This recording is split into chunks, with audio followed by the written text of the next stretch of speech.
बिस्मिल्लाहिर्रहमानिर्रहीम।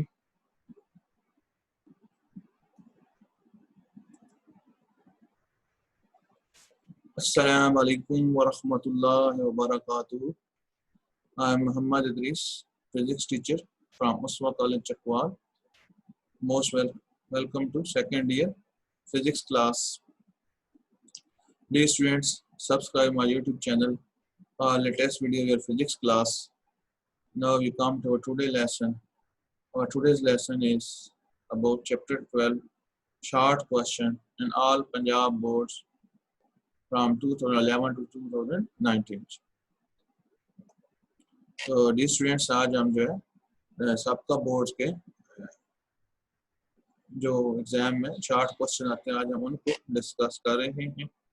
Last time हमने exercise chapter 12 exercise उसके हमने शॉर्ट क्वेश्चन किए थे। तो अब आपके पास जो है जो पहला क्वेश्चन है दैट इज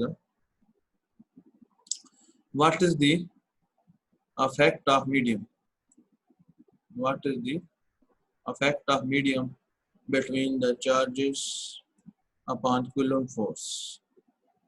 क्वेश्चन जो है आपके पास what is the effect of medium between the charges upon the Coulomb force। जी कहता है Coulomb force में चार्जेस क्योंकि यूज होते हैं तो इन दरमियान जो है मीडियम का क्या इफेक्ट है। what is the effect of medium between the charges upon Coulomb force। जी अब चार्जेस के दरमियान कोई मीडियम रख दें तो कूलम फोर्स पर क्या असर होता है ये एक्सप्लेन कर दें। That is the question. जैसा कि ड्यू स्टूडेंट्स बताया था कि इफ एन इंसुलेटिंग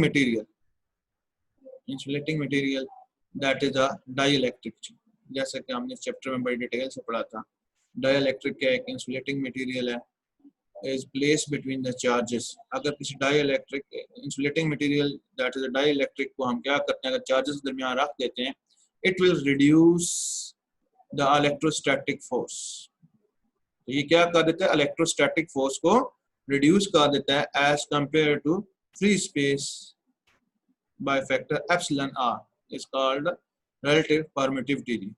तो इस सवाल का जवाब ये है कि जब भी आप इंसुलेटिंग मटेरियल यानी डाइइलेक्ट्रिक कांस्टेंट को या डाइइलेक्ट्रिक मटेरियल को जब आप दो चार्जेस दरमियान रख देते हैं तो इलेक्ट्रोस्टैटिक फोर्स क्या हो जाती है कम हो जाती है as compare to the free space by the factor epsilon r that is called relative permittivity. तो यानी इसकी जो इलेक्ट्रोस्टैटिक फोर्स है वो कम हो जाती है। यानी फ्री स्पेस में जो चार्जेस पड़े हैं उसमें फोर्स ऑफ अट्रैक्शन या फोर्स ऑफ रिपल्शन क्या होती है ज्यादा होती है। और जब आप जो ही कोई इंसुलेटिंग मटेरियल या डाइइलेक्ट्रिक मटेरियल आप जो है दो चार्जेस दरमियान इंट्रोड्यूस कर देते हैं तो क्या होगा ये इलेक्ट्रोस्टैटिक फोर्स क्या हो जाएगी रिड्यूस हो जाएगी as compare to the space between the charges.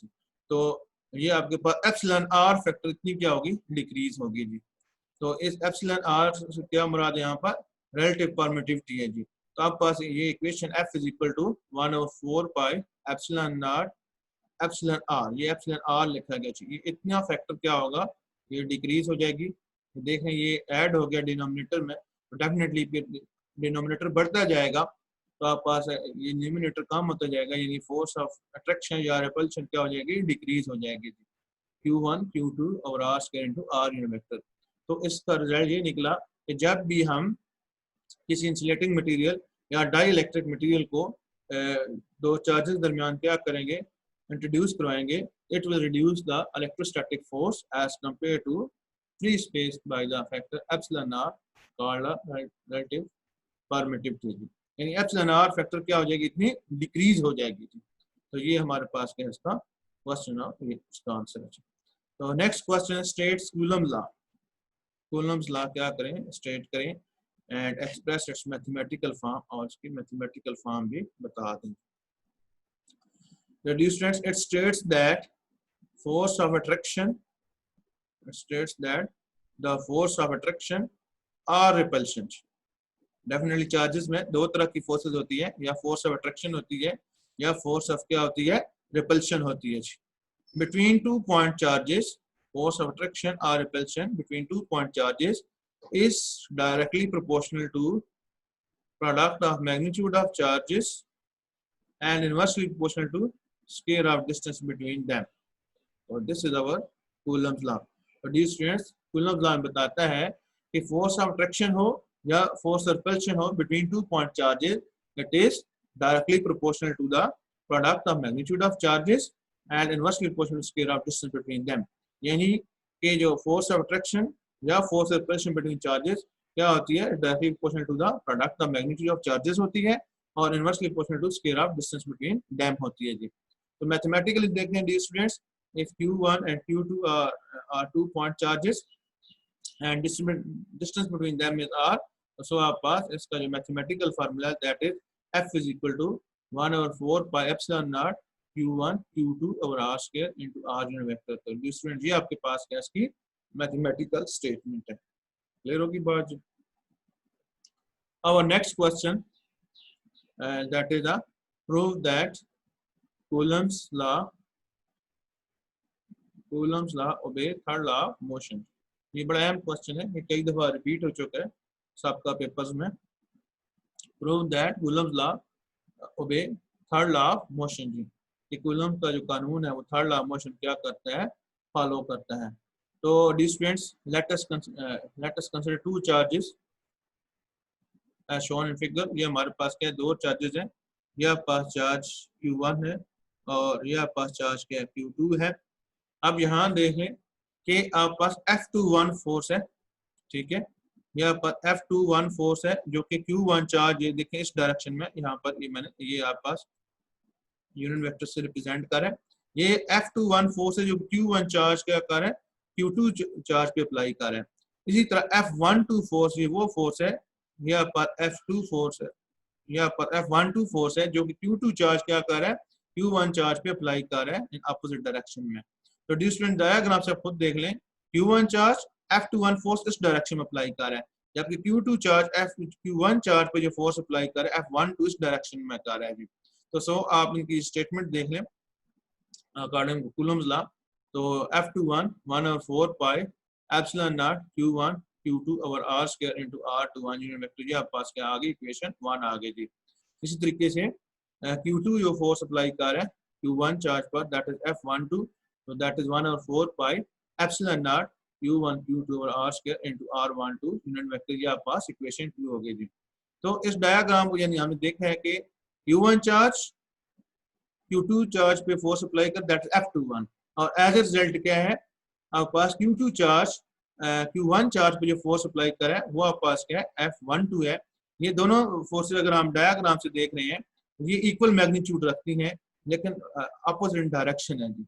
तो सो जब ये चीज हो तो इट्स मीन दैट कि कूलम्स लॉ क्या कहता है, वो भाई third law of motion. Third law of motion में भी क्या था, देयर वाला two forces action reaction are equal but opposite in direction जी। तो यहाँ पे आप देख रहे हैं यानी कि Q1 एज एक्शन के तौर पे फोर्स पे अप्लाई कर, एज रिएक्शन क्या कर रहा है, Q2 Q1 पे भी फोर्स अप्लाई कर रहा है। तो ये फिगर से देख के हमने ये जो रिजल्ट लिखा है R21 unit vector minus R12 unit vector, इन दोनों इक्वेशंस को हमने कंपेयर किया है। तो ये आप देख रहे हैं कि आप पास F21 1/4 pi epsilon not Q1 Q2 over R square into, ये देखिए हमने यहाँ पर इसको रिप्लेस कर दिया जी। तो बाकी मैग्नीट्यूड का ये देखें, F1 और F2 के मैग्नीट्यूड ये आपस में 1/4 pi epsilon not Q1 Q2 और R स्क्वायर सारे क्या है, इक्वल है। Q1 Q2 R square distance भी इक्वल है, चार्जेस पॉइंट चार्जेस भी वही है। सिर्फ और सिर्फ ये देखें आप पास जो डिफरेंस है वो आप पास R21 यूनिट वेक्टर है, दैट इज R1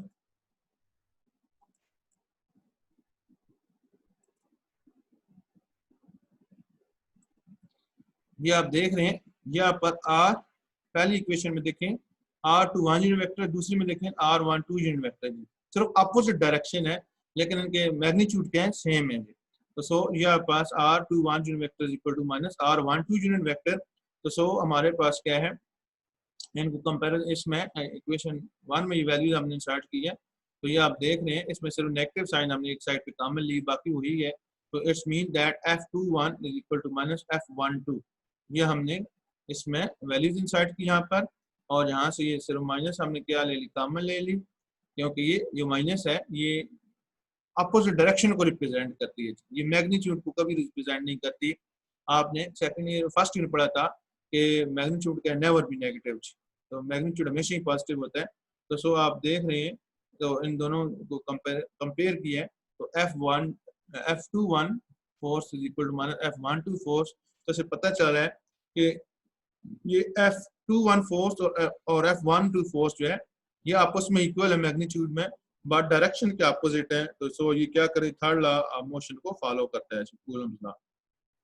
सो इसे पता चला जो बोथ फोर्सेज हैं, यहाँ पास जो दोनों फोर्सेज हैं that are equal in magnitude but opposite in direction. तो सो इसमें कूलम्स लॉ क्या करते हैं, obey third law of motion. Clear होगी D students? Now next question, that is a define electrostatics and electric force. Define electrostatics and electric force. ये 2 times repeat हुआ है, ये क्वेश्चन जो है तो आपका बोर्ड में 2 times repeat हुआ है। Electrostatics क्या है जी? The branch of physics which deals with the study of stationary charges is called electrostatics. जी तो कह रहा है जी इलेक्ट्रोस्टैटिक क्या है? It is the branch of physics which deals with the study of stationary charges is called electrostatics. जी हाँ, जब आप क्या करते हैं स्टेशनरी चार्जेस के हवाले से स्टडी करते हैं तो that is called electrostatics. And then electric force क्या है? Electric force the force holds the negative and positive charges. The force which hold the negative and positive charges that make upon atoms or molecules is called the electric force. Electric force which hold the negative and positive charges that make up atoms or molecule is called the electric force. जी तो electric force ही वो force है जो कि क्या करती है, negative charges और positive charges को होल्ड करके रखती है, यानी पकड़ के रखती है, और जिसकी वजह से क्या होते हैं दैट मेक्स एटम्स और molecule is called electric force. अगर ये खत्म हो जाए तो ये जितने एटम्स आपको या मॉलिक्यूल्स मुख्तलिफ कंपोनेंट्स के मुख्तलिफ कंपाउंड्स के इन सारी चीज़ें नजर आ रहे हैं, अगर ये नहीं होगी तो ये क्या होंगे, अलग-अलग हो जाएंगे, कभी एक साथ मिलकर नहीं रह सकेंगे। तो सो इलेक्ट्रिक फोर्स क्या है? ये वो फोर्स है which holds the negative and positive charges that makes up the atoms or molecule, यानी वो atoms और molecule बनते हैं, that is called the electric force. Now next question, write the characteristics of electric field lines. electric field lines के कुछ characteristics लिखते हैं, या कह रहे हैं write 2 properties of electric field lines. तो electric field lines की 2 properties याद दे दें, ये 7 टाइम क्वेश्चन रिपीट हो चुका है। तो कह रहे हैं इलेक्ट्रिक फील्ड लाइन जो है उनकी प्रॉपर्टीज बताता हूँ। That is electric field line originate from positive charge, ये इसकी पहली प्रॉपर्टी है जी। Electric field lines that originate from positive charge and end at negative charge, यानी पॉजिटिव चार्ज से ओरिजिनेट होती है और एंड ऑन नेगेटिव चार्जेस पे खत्म होती है। नेक्स्ट आपके पास क्या है? Tangent to a field line at any point. Tangent to a field line at any point gives the direction of electric field. कहते हैं किसी भी पॉइंट पे ये जो इनका टेंजेंट है बनाती हैं, tangent to a field line at any point से, यानी किसी भी पॉइंट पे ये टेंजेंट बनाती हैं, तो that gives the direction of electric field intensity. तो ये इसकी डायरेक्शन देती है एट एनी पॉइंट, किसी भी पॉइंट पर ये क्या करती है जब टेंजेंट बनाती हैं, तो that gives us the direction of the electric field intensity at that point. याद रखें इनकी डायरेक्शन एक ही होती है। आपने ये सवाल स्टडी किया था question, electric lines of force that never cross each other, why? Because they make a single tangent at any given points and gives a single direction, it don't have a more than one directions. तो so ये वही है point है जो कि किसी भी point पर टेंजेंट बना देती है और डायरेक्शन देती है। नेक्स्ट आप पास these lines are closer, electric field lines are closer where the field is strong. कहते हैं जहाँ इलेक्ट्रिक फील्ड स्ट्रांग होता है ये लाइंस क्या होती हैं, बड़ी करीब करीब होती हैं। And further apart, these lines are further apart where there field is weak. जी कहते हैं जिस जगह पर ये एक दूसरे दूर दूर होती है उनमें फासला क्या होता है, ज्यादा होता है, तो उस जगह पर क्या होता है, इलेक्ट्रिक फील्ड जो होता है वो वीक होता है। And no two lines cross each other, वही बात जो अभी ऊपर हमने डिस्कस की थी, यही इलेक्ट्रिक फील्ड लाइन जो है एक दूसरे को इंसर्ट नहीं करती हैं, because they make a tangent at any points and they give a single direction, they have don't have more than one direction. तो अगर ये पॉसिबल होती है क्या कर देती है, इंटरसेक्ट कर देती है, जो कि पॉसिबल नहीं है. So electric lines of force they give only one direction, so they never cross each other. Clear होगी डी स्टूडेंट्स? इसमें अगर क्वेश्चन है then you can ask question. Now define the electric intensity, define electric intensity and give its units. तो यहाँ पर क्या है, हमने electric intensity and give its units, electric intensity को डिफाइन करना, उसकी यूनिट बतानी है. तो electric static force per unit test charge, electrostatic force that is a per unit test charge, या आप देखें फार्मूले में, electrostatic force per unit test charge at a specific point in an electric field is called the electric field intensity. जी कह रहा है electrostatic force क्या है, it is a force per unit test charge.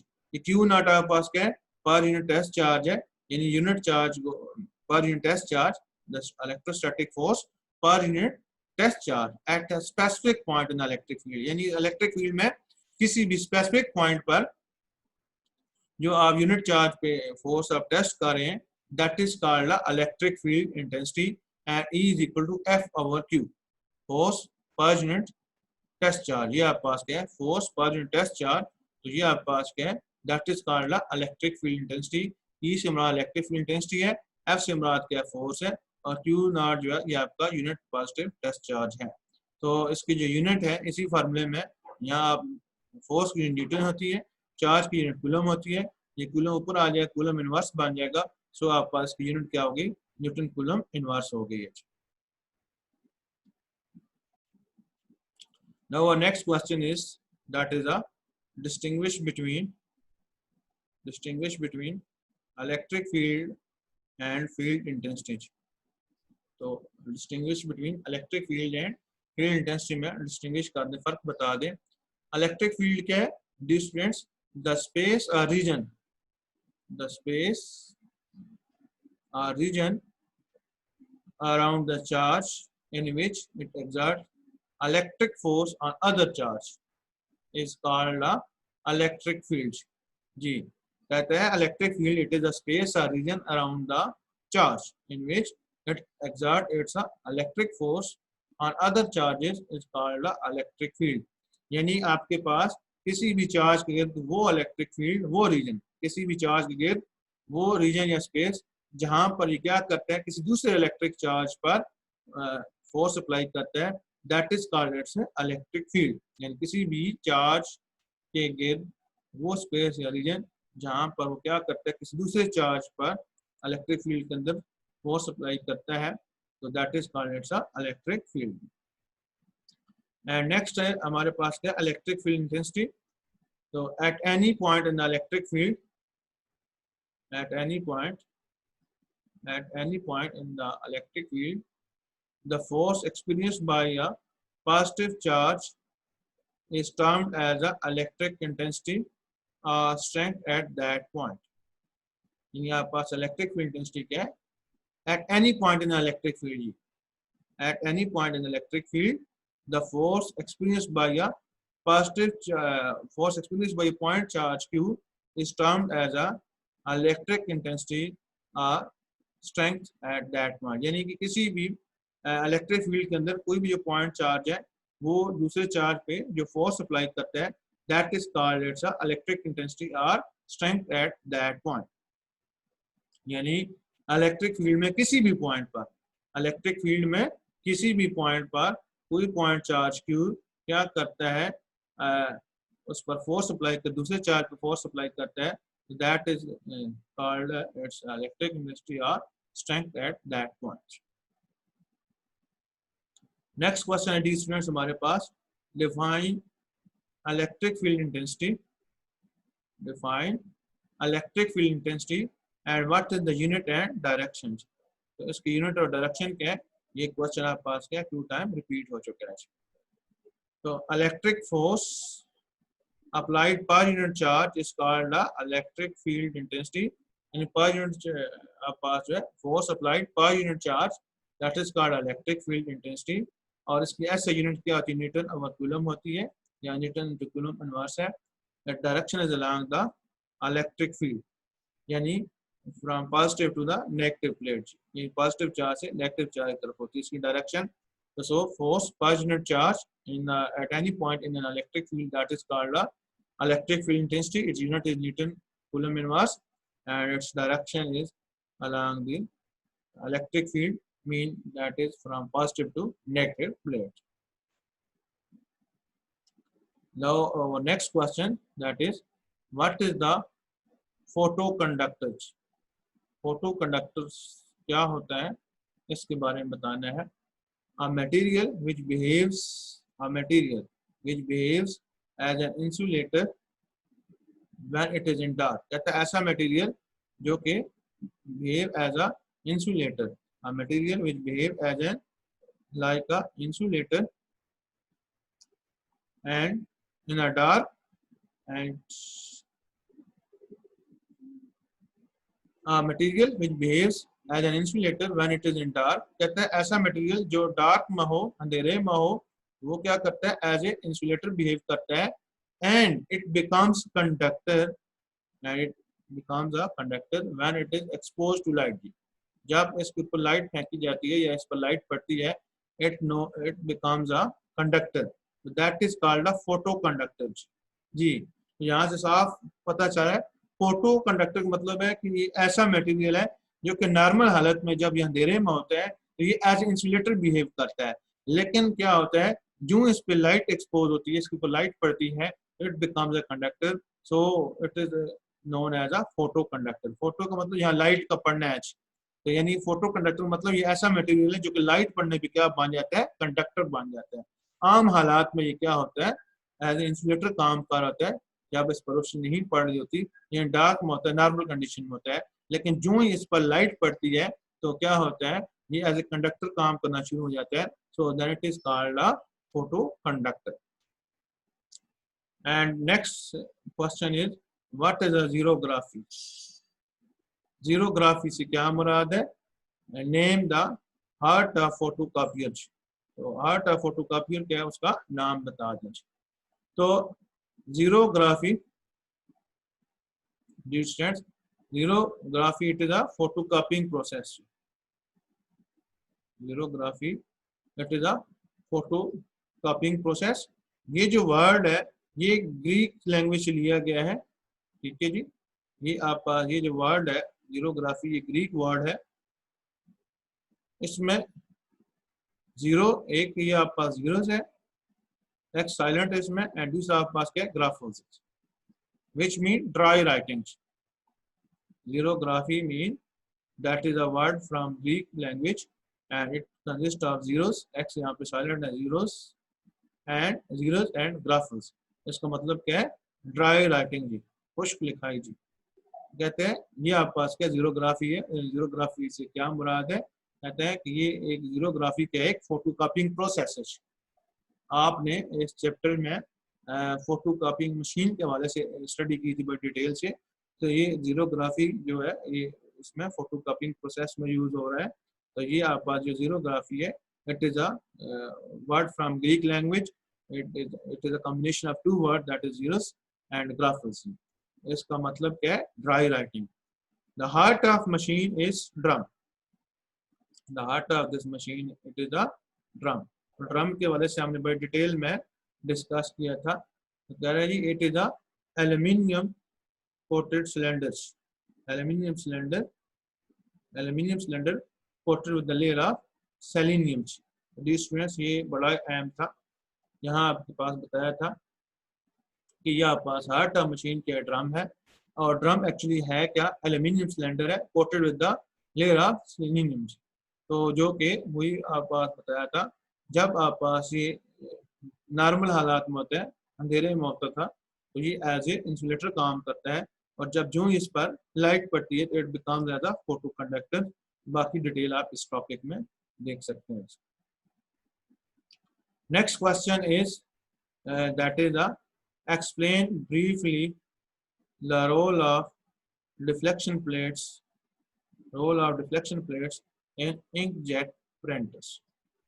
So explain briefly the role of deflection plates in inkjet printers. तो students हमने ink jet printers पढ़ा था, एक टॉपिक इसमें ink jet printer head ejects steady flow of the ink droplets। कहते हैं कि आपका इंक जेट जो प्रिंटर है वो क्या करता है, it's a ejects a steady flow of the ink droplets, यानी इसमें इंक ड्रॉपलेट्स का इनका स्टेडी फ्लो होता है। एंड इसमें क्या होता है आगे, charging electrodes, the charging electrodes are used to charge the droplets। Charging electrodes are used to charge the droplets that are not needed on the paper। जी, तो इसमें स्टूडेंट्स आपने इंक जेट प्रिंटर पढ़ा था। इंक जेट प्रिंटर से क्या होता था कि आपके पास इंक जेट जो हेड है उसका, इंक जेट प्रिंटर जो है वो उसका हेड जो है, नोजल का हेड, वो क्या करता था, इंक ड्रॉपलेट्स को स्टेडी फ्लो करवाता था। और वहां से आगे क्या होता है जी, चार्जिंग इलेक्ट्रोड्स क्या होते हैं, मौजूद होते हैं उससे अगले स्टेप में, जो कि क्या कर देता है, इन चार्जेस को ड्रॉपलेट्स को चार्ज करते हैं, जो कि पेपर पर जिनकी जरूरत नहीं होती थी। यानी जो आप इंक जेट प्रिंटर से पेपर पर प्रिंट करते हैं तो उसमें क्या होता है, जो इंक पीछे से आ रही होती है नोजल से, कहते हैं वो चार्ज हो रही होती है। यानी पहले उसका स्टेडी फ्लो से वो इंक ड्रॉपलेट आ रहे हैं, फिर आगे क्या नेक्स्ट स्टेप में आपके पास जो है इलेक्ट्रोड्स लगे हुए, चार्जिंग इलेक्ट्रोड्स कहते हैं, जो कि क्या करते हैं, बहुत सारे इंक ड्रॉपलेट्स को चार्ज कर देते हैं। क्यों चार्ज कर देते हैं, एक्चुअली उनकी वहां पर जरूरत ही नहीं है पेपर पर। यानी हमने इंस्ट्रक्शन के मुताबिक जो है, जो जहाँ जहाँ आपकी राइटिंग है, जो जो इंस्ट्रक्शन है उसको सिर्फ प्रिंट करना है, बाकी जगहों पर जहाँ पे इंस्ट्रक्शन नहीं वहाँ प्रिंट नहीं करना। तो सो जो चार्जिंग इलेक्ट्रोड्स हैं ये इंक ड्रॉप्स को क्या करते हैं, ये चार्ज कर देते हैं। और फिर क्या होते हैं, these charge droplets are deflected into the gutter. उसके बाद जो है इंक जो है प्रिंटर पर प्रिंट होने से पहले क्या होती है, डिफ्लेक्टिंग प्लेट्स लगी हुई हैं। तो वहाँ पे जो charge droplets are deflected into gutter जी। तो जहाँ पे क्योंकि ये चार्ज ड्रॉपलेट्स होते हैं, इन पे पॉजिटिव या नेगेटिव चार्ज होता है, आगे आपके पास क्या है, डिफ्लेक्टिंग प्लेट्स जो है वो क्या कर देती हैं, उन चार्ज ड्रॉपलेट्स को गटर की तरफ क्या कर देते हैं, डिफ्लेक्ट कर देते हैं, क्योंकि उन पर डिफ्लेक्टिंग प्लेट्स पे चार्ज है। सपोज ड्रॉपलेट्स पे पॉजिटिव चार्ज आ रहा है और आगे डिफ्लेक्टिंग प्लेट उस पर पॉजिटिव चार्ज है, तो क्या होगा, जो चार्जेस जो है वो चार्ज हैं, जो इंक ड्रॉपलेट्स के हैं वो चार्ज है, वो क्या होंगे, डिफ्लेक्ट हो जाएंगे गटर में। तो सो ये आपके पास डिफ्लेक्शन प्लेट्स का रोल है। वहाँ पर डिफ्लेक्शन प्लेट जो है वो चार्ज ड्रॉपलेट्स को क्या कर देती है, डिफ्लेक्ट कर देती है। जो अनचार्ज ड्रॉपलेट्स होते हैं वो सीधा पेपर पे जाते हैं, स्ट्रेटली पेपर पर पढ़ते हैं, और जो इंस्ट्रक्शन होती हैं उनको पेपर पर क्या कर देते हैं, प्रिंट कर देते हैं। तो सो दिस फ्रेंड्स, ये आपके पास क्या है, इसमें इंक जेट प्रिंटर का काम था डिफ्लेक्शन प्लेट्स का।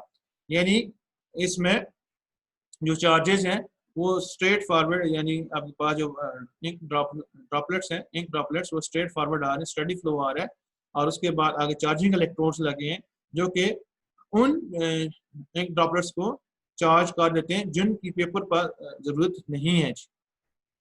तो सो ये आपके पास चार्ज हो जाते हैं। आगे उसके बाद क्या, डिफ्लेक्टिंग प्लेट्स लगी हैं। डिफ्लेक्टिंग प्लेट्स क्या होते हैं, चार्ज इंक ड्रॉपलेट्स को गटर में डिफ्लेक्ट कर देते हैं, जबकि जो अनचार्ज पार्टिकल होते हैं वो सीधा पेपर पे जाते हैं और प्रिंट हो जाते हैं।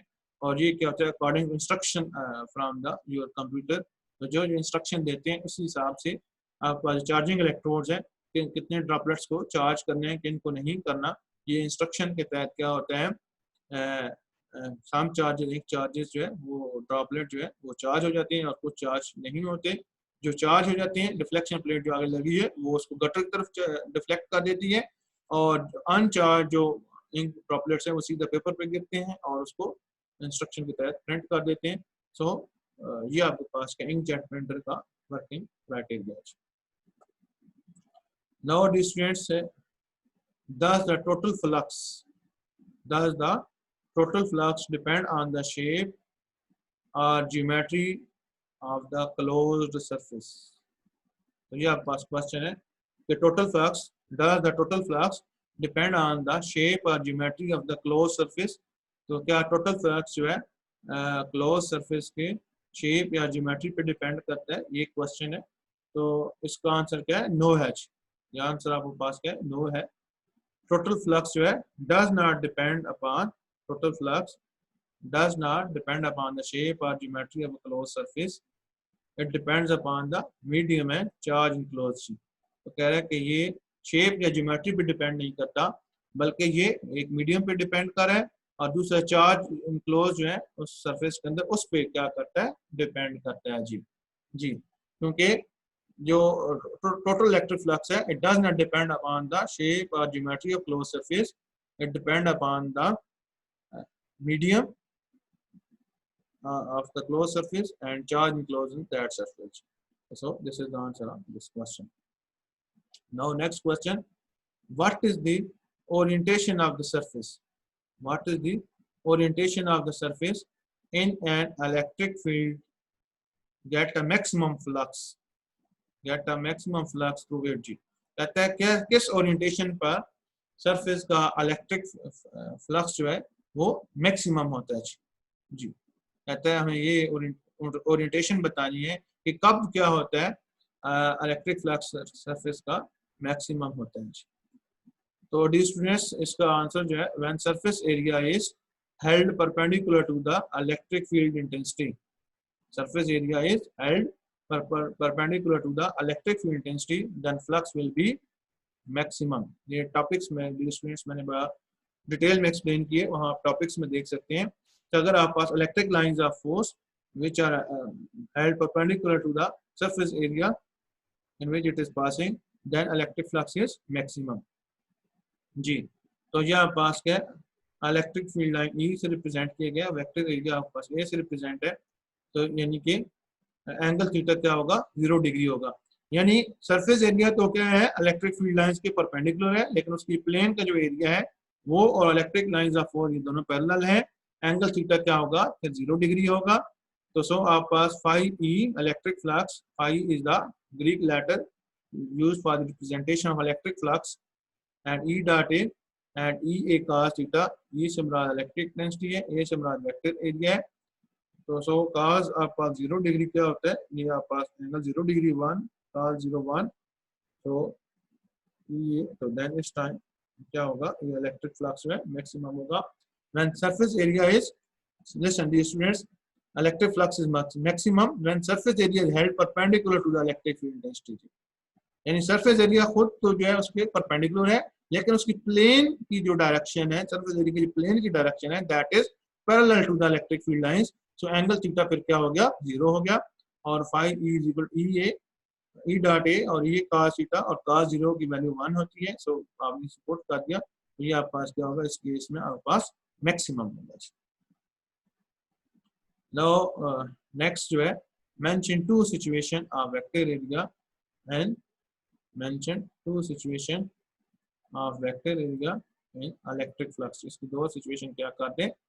मेंशन कर दें। तो आप पास electric field E and vector area A are parallel. एक सिचुएशन क्या है? ये दोनों आपस में क्या हो? पैरेलल हो। Electric field density and vector area are parallel, the angle theta क्या होता है? 0 डिग्री होता है। तो E dot A that is E cos theta, तो सो आप पास cos 0 1। तो यहाँ पे इस केस में क्या होता है? इलेक्ट्रिक फ्लक्स आपका मैक्सिमम होगा। और दूसरा आपके पास क्या है? Electric field E and vector area perpendicular to each other. जब ये आपस में परपेंडिकुलर होते हैं, यानी एंगल थीटा क्या उनमें 90 डिग्री का हो, देन आपके पास इलेक्ट्रिक फ्लक्स क्या होगा? Will be 0। तो phi E is equal to E dot A that is E A cos theta, और यहाँ आप पास cos 90 है। cos 90 क्या होता है? ये 0 होता है। तो सो आप पास इसकी वैल्यू क्या आ जाएगी? 0 हो जाएगी।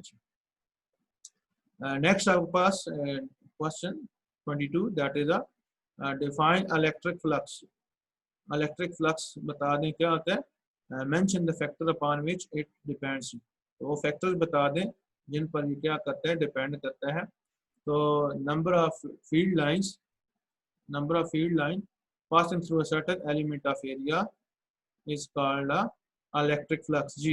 The number of electric lines of force passing through a certain area held perpendicular to the direction of electric field line, then we say that is the electric flux.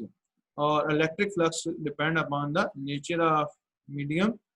Electric flux जो है depend upon nature of medium and also charges enclosed in it. तो nature of medium पे depend करता है और charge enclose, कौन सा charge इसमें इनक्लोज है उस पर क्या करता है, ये डिपेंड करता है। तो दिस फ्रेंड्स इलेक्ट्रिक फ्लक्स जो है it depends upon the number of lines which are passing through a certain area held perpendicular to the direction of electric field line, so that is called the electric flux and it depends upon the nature of medium and charge enclose in it. Now next question is that is a give the statement of Gauss's law. Give the statement of Gauss's law. Write down the mathematical form. तो Gauss's law की statement बता दें और इसकी mathematical form दे दें। ये student 5 time क्या हो चुका है, सबका बोर्ड में रिपीट हो चुका है। तो it states that total electric flux, it states that total electric flux through any close surface is equal to 1 over epsilon naught time the total charge enclosed in that surface.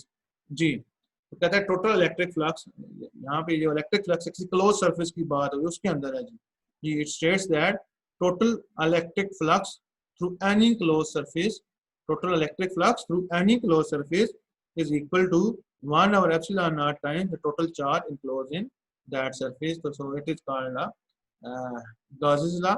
और ये इसकी जो statement है E is equal to mean electric flux 1 over epsilon naught times the total charge enclosed in that surface. So this is the mathematical equation of Gauss's law. Next question, suggest the method field and apparatus from electric field even when it is to be kept the region where the electric field is present. जी, ये इसकी application की बात हो रही है, application of Gauss's law की बात हो रही है कि कहता है जी आप वो मेथड या शील्ड जो है apparatus from electric field when even it is to be kept in the region where electric field is present। कहता है कि आप हमें मेथड या शील्ड वो सजेस्ट करें जिसमें इवन इलेक्ट्रिक फील्ड के मौजूद भी है, ठीक है जी, यानी कि आपके पास क्या है electric field even when it is to be kept in the region, तो बात जो है where there is a electric field is just the method is shield and apparatus from the electric field when it is to be kept in the region where there is electric field is present, यानी कि electric field कहाँ पे present होगा। apparatus will be shield from electric field when it is kept inside the metallic box। जी हाँ, कहते हैं inside the metallic box में आपके पास जो apparatus है वो क्या रहेगा, kept safe रहेगा, ठीक है, so that charges will reside on the outer surface। जी जो charges होते हैं वो सिर्फ outer surface पे होते हैं, on the other surface of the container।